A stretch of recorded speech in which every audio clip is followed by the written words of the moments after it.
What is the marriage doing? They're going to move out and get a house? Like they're moving? They're leaving? Well, one is going to move in with the other because they haven't been living together. Oh, okay. Okay? Or you got a job offer and you want to move halfway across the country. Right? Mm-hmm. In my mind, this is the insurance company steps in and says, great, what do you pay insurance for? You pay insurance for shit you can't see coming. Okay? And you pay insurance to others, like on your car, in case you fuck up their shit.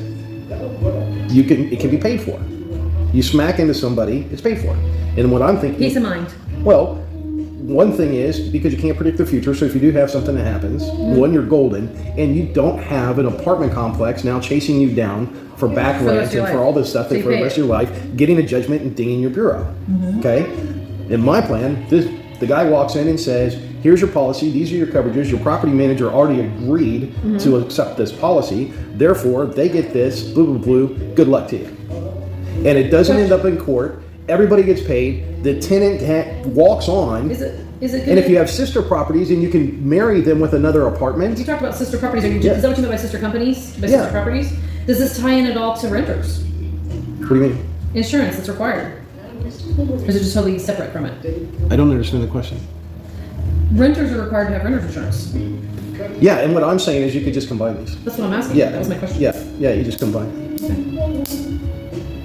Yeah. I mean, not all, but most. The ones I worked for required it. No. In most, well, I've always carried it on my own because. What I'm saying though is there's no reason why you couldn't just combine it. I don't see why you couldn't. That's what I think. But by doing it this way, nobody gets hurt. You see what I'm saying? Nobody gets hurt.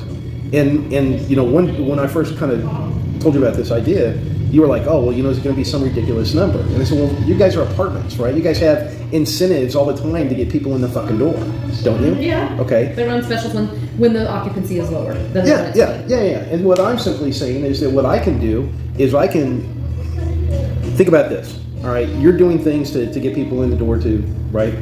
Instead, what you guys could do on your underwriting, because remember now you're covered, so you don't have to pull a bureau and you don't have to do all the things that you do now, because that person, when they walk in your door, they're already pre-qualified. They're good, okay? To attract them, what you can do in your underwriting is say, you know, we will cover the first $50 or $25 of your insurance deductible. Your renters. Who's covering that? As I'm a saying special? you as an apartment complex. That's right.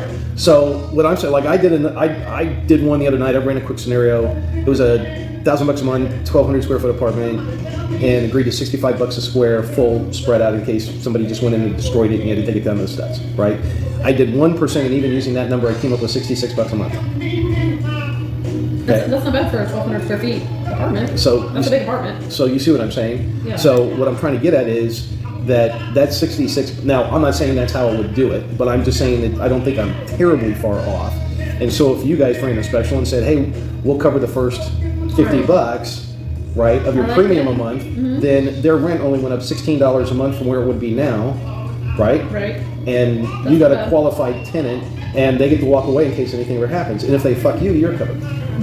But let me ask you, I mean, doing that gig, I mean, like when you were working over at the apartment place, I guess my question is, wouldn't that make your life easier that if everybody that showed up was already pre-qualified? Oh, yeah. And all you had to do was just sell the place?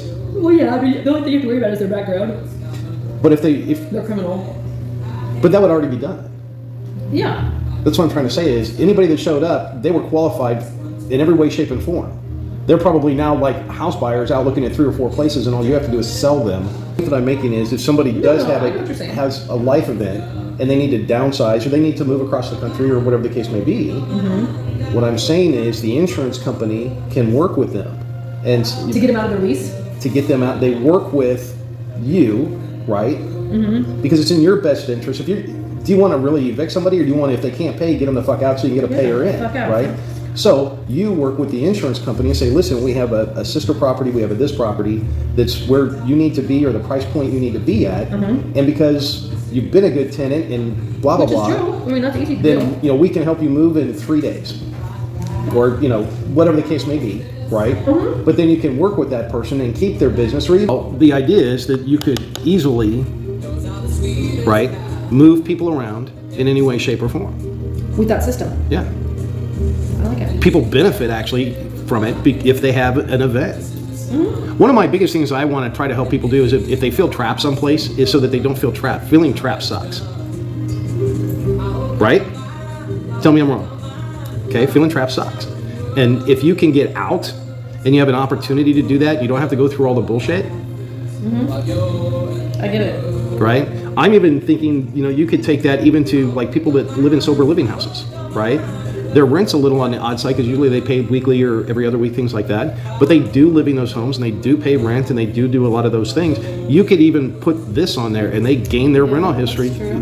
Anybody that rents something, you could put this, because it's all about the claim. How long have you been in the system and has anybody lost money on you? That's it. It doesn't need to be any harder than that.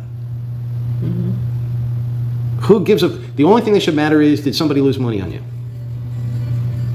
Right? Yes. What else should matter?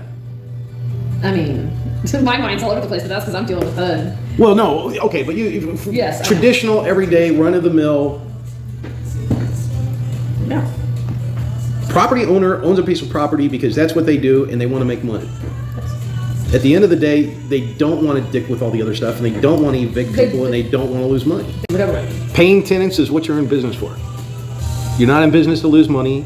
You're not in business to spend money. Spending money is what evictions are. Well, I solve a lot of those problems with this. I like it. I mean, I like it. So the idea, buy the bus, drive around the country, pimp some food, pimp some housing solutions, right? Pimp a few other things, help some people get out of trouble, help a few banks out, quite frankly, just because there's no talent out there now, people that do what I do. That was just a weird. Oh, people want to. So no, it's. I think it worked.